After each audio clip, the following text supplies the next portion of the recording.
जय श्री महाकाल दोस्तों, आप सभी का स्वागत है हमारे इस YouTube चैनल में, जिसमें हम सभी की सहायता करने के लिए हमेशा तत्पर रहते हैं। आज मैं आपका एक प्रश्न जो बहुत ही महत्वपूर्ण है और आजकल सभी के मुंह पर चढ़ा रहता है, क्योंकि अभी 16 दिनों के श्राद्ध चल रहे हैं और माना जाता है कि इस पितृ पक्ष में काफी सारी चीजें बहुत महत्वपूर्ण होती है, जिसकी जानकारी हर किसी के पास होना आवश्यक है। जैसे ही पितृ पक्ष लग जाता है तो हम अपने पूर्वजों को प्रसन्न करने के लिए श्राद्ध की विधि की जाती है। और क्या आप जानते हैं कि श्राद्ध की विधि एक्चुअल में क्या है और किस तरह से श्राद्ध किए जाते हैं?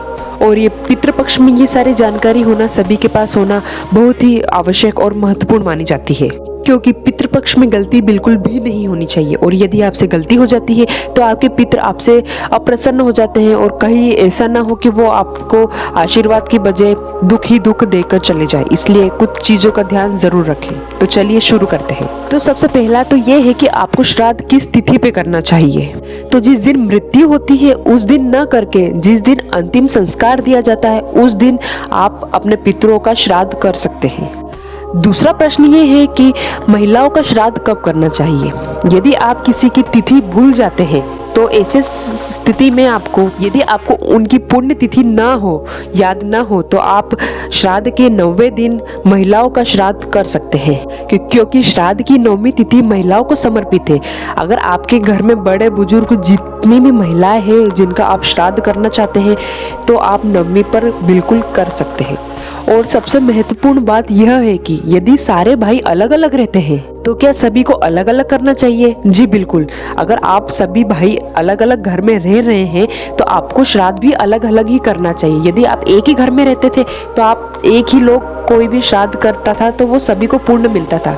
और आप जब से अलग अलग रहने लगे, अलग अलग घरों में रहने लगे, इसलिए आपको श्राद्ध भी अलग अलग ही करना होगा। और विद्वानों का तो यहाँ तक मानना है कि सबसे बड़ा बेटा या फिर सबसे छोटे बेटे, इन दोनों के हाथों से ही किए गए श्राद्ध पितरों को लगते हैं, क्योंकि जो मंझले बेटे होते हैं उनके हाथों द्वारा किए गए श्राद्ध शायद पितरों को नहीं लगते हैं। तो इस बात का ध्यान जरूर रखें। तो घर के जो बड़े बेटे हैं और जो सबसे छोटा बेटा है वही लोग अपने हाथों से श्राद्ध करें।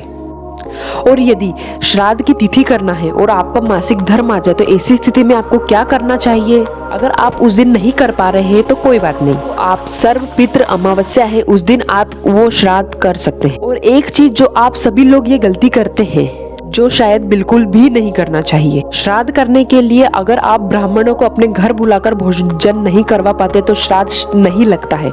आप मंदिरों में जाकर ब्राह्मणों को भोजन देकर आ जाते हैं तो वो आपका दान नहीं इंक्लूड होगा। इसलिए आप पंडितों को अपने घर आमंत्रित करें और उन्हें अपने घर पर ही बिठाकर भोजन करवाएं। और अगर इतना नहीं हो पाता है और आप कभी कभी सीधा ही दे देते या फिर उन्हें कच्चा ही पकड़ा देते हैं तो ऐसा बिल्कुल भी नहीं करना चाहिए। अगर आप श्राद्ध कर रहे हैं तो आपको पूरी कोशिश यही करनी चाहिए कि आप पंडितों को अपने घर बुलाकर ही भोजन ग्रहण करवाएं। और पंडितों को दक्षिणा के स्वरूप में 11, 21 और 51 रुपए न देकर बल्कि 10, 20 और 50 रुपए जरूर दें। ये श्राद्ध करने का जो समय होता है ये 11 बजे का होता है, 12:30 के बीच में करें, क्योंकि ये कुतुम समय कहा जाता है।